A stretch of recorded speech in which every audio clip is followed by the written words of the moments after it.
All right, here we go. Walk-in cooler, beautiful. Walk-in freezer, barely. All right.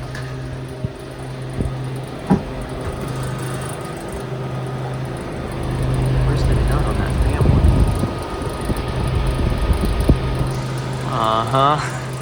one? Okay. So, we are cooling. Well, we are calling for cooling. Coil's clean, not frozen. I've actually got a warm liquid line. Our unit's running up top. Short cycling? Alright, maybe a little low on gas.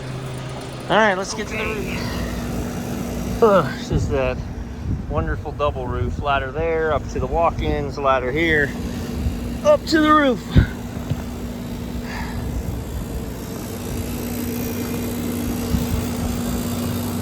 Well, let's pretend I really don't know anything about anything. How do I deduce which one of these is the walk-in cooler and which one is the walk-in freezer? Well, there's several ways, but the easiest, immediate way is suction line size. This suction line, ½ inch. This suction line, ooh, even that's warm. Right, larger suction line, freezer. Flashing sight glass. This unit had a year ago, actually a year ago, a couple weeks ago, because I was out of town when it happened. It blew a leak inside on the suction line, or on the liquid line, at a very crappy joint. And what's weird is, right, my compressors aren't running. This is blazing hot. Compressor's not running. If I listen, yeah, no, compressor's not running. Sight glass is bubbling, but that's not necessarily fair, because your solenoid's open, but you're not pushing. Let me open the electrical section. We're gonna put some gauges on it. It's a 448 unit. Also, the sun is not out. It's relatively cool today. And this roof is 140 degrees. So I don't care that the truck said 92. I'm kneeling on 140 degrees. Step one, I'm not a big step-by-step guy, right? And that's not good. So I have my assumption of what's going on. The whole way over here, my brain went, it's this, this, or this. But step one, I opened this up. I'm not gonna do it again. This is your input power. Do I have 208, 208, 208? Yes. Turn it on. 208, 208, 208. Yes, I have power. Now, a minute ago, this wasn't running. And you see it just shut down. So, it has the ability to run. The fans ran, which tells me we don't have a bad contactor. Always an option, right? Unit can run. And when it runs, both fans and compressor. So, now it's time to get gauges. Let's pressure up to it. I bet we're gonna find that it's shutting off on low pressure. It's either shutting off on high pressure, but I can see right through the coils and the fans are working, so that shouldn't be, or it's shutting off on low pressure. Let's figure out which one. Okay, I don't want to put gauges on it. I mean, you have to. It's time to put gauges on the unit. But let's pretend my rule is don't put gauges on it until you have to. Okay. Well, there's your high pressure switch. One of those is a fan cycle. And then your low pressure cut out.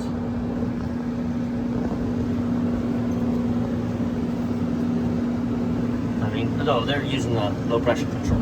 So, all right. All right, all right. This is easy enough. We open our low pressure control. Right? Because we don't want to put gauges on anything until we know why we're putting gauges on it. So we set our meter to voltage and we measure across this. If we read 0, then this is closed and not the problem. If we read any voltage, like, I'm shocked. Bro, I am shocked. We are not off on low pressure control.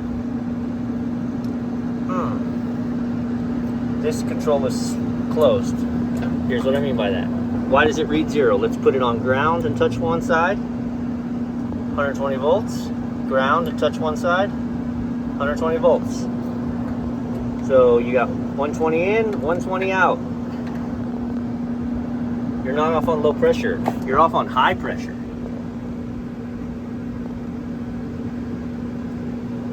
Which, that ain't right. Again, I'm looking through the coils.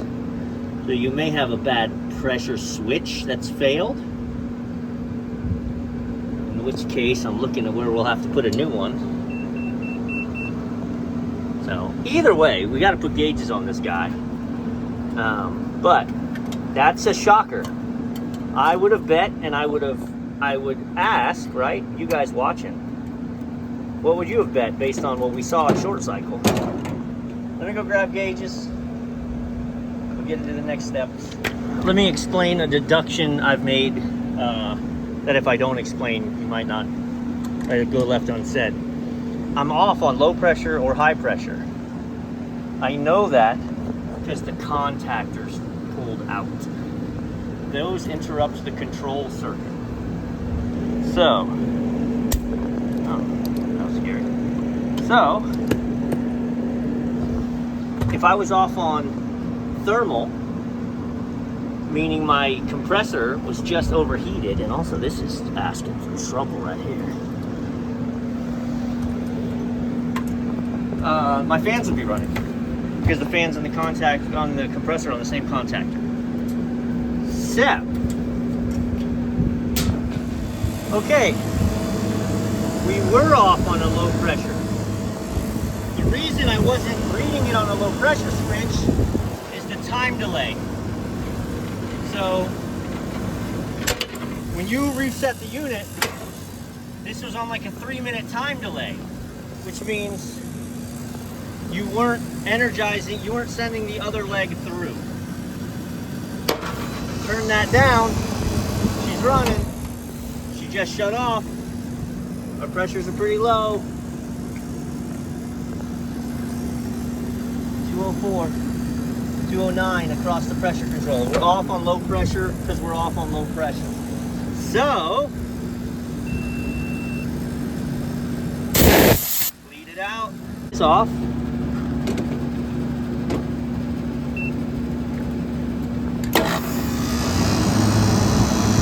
We had 208, now we have 0. I'm going to go ahead and put in a sight glass. Get this unit running, and we'll get the sniffer out and try and find the leak. And we haven't worked on this unit in a year. It's been a year and 2 weeks. I know that because I was out of state at a debate national championship, which happened 2 weeks ago. And a year and 2 weeks ago. So, I was out of town. My other technician took care of this for us.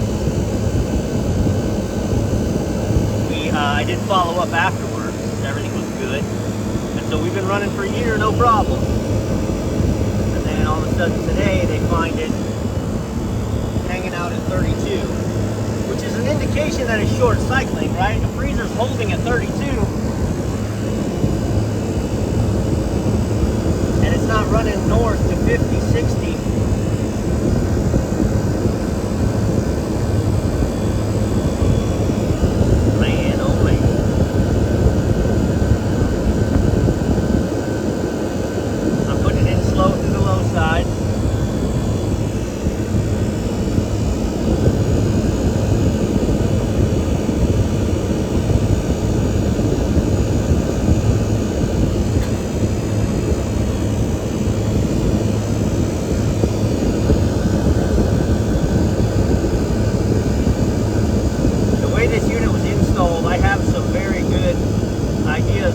start looking for a leak.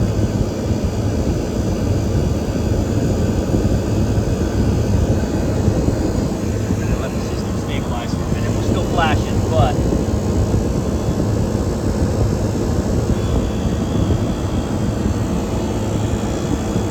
yeah, we're still low. It's gonna take some gas, man. Bad news.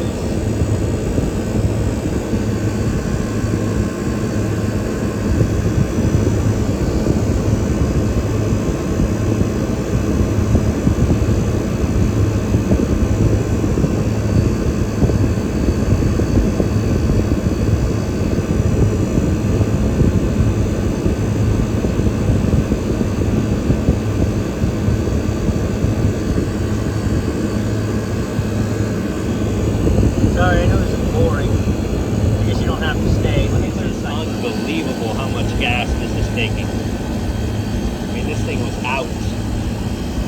You know, we'll weigh the bottle when we're done. I don't have a physical way to guess up here, but I'll have to look back at what we charged it with last time.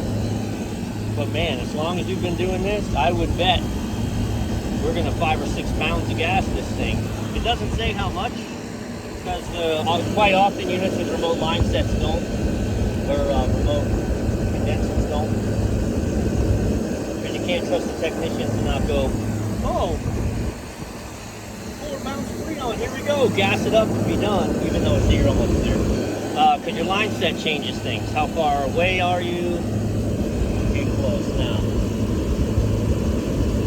This unit runs very efficient. I'm surprised when it shuts down shortly of being satisfied. Good unit. I wish it wasn't 448. Also, 448 basically runs 404 pressures. It's a nominal difference. So my gauge, you'll notice, I don't have 448 as an option, but 404 is what it runs pretty close to. So again, it's 100 degrees out, so that's right. 275/25, that's what I would expect. Load on the box, and that 25 suction pressure, that'll go down a little bit as the box hits temp.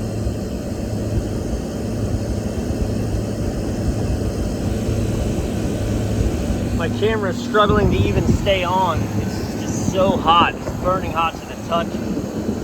Sight glass is cleared. I'm gonna let this chill for a little bit. I'm gonna stay connected in case. I'm gonna run downstairs, see what we're looking at. And then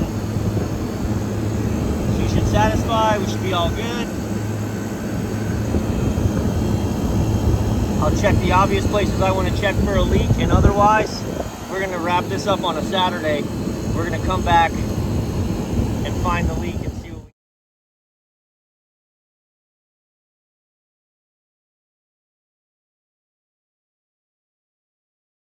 we... That's literally when it cut off and showed me that error, so I took a screenshot of it. But coming in the freezer helped. She's pulled down to 24 so far. Definitely have a nice frost happening in here. So it's gonna take a little time. I did a video on this. This is new construction. I think it's only a year and a half, 2 years old maybe. Time flies, so maybe it's 2 years old. It's completely foobar.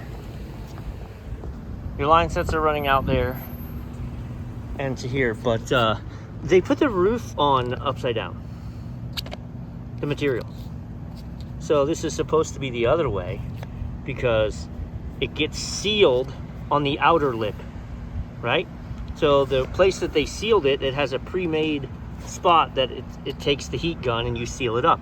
Well, envision this is supposed to be face down, and then the nice tight edge is supposed to be on the top. Instead, this is what you get. So they built the entire, whatever, man, right? We take the lowest bidder and then we complain why everything's crap. But also this, the way they ran these line sets, look. Liquid lines. So they put that in the protective sheath, but this Look at it. So I don't think that's our leak yet, but it's coming. Just keep going. Oh, there's another one. Yeah. Oh. Again, don't think it's our spot yet, but it's coming. My pressures are good, so I'm going to go ahead and come off the unit. It had plastic caps. I'm going to put a metal cap on the high side, because never put a plastic cap on the high side. We're going to do some wire management real quick, but get these inline Wagos and put them on all of your pressure switches. All of them. Because you can test them through there. So, if you ever need to jump a pressure switch to test it, boom, you've got it right here. But you'll never have to jump another switch to test it, because you can just put your meter leads in there. And if you get 110 volts, your switch is open. You get 0, your switch is closed. So put these on. Put tape around them if you want. I mean, they're the best things for testing switches. Both of these cake freezers are flashing. Now, the evaporators might be frozen up.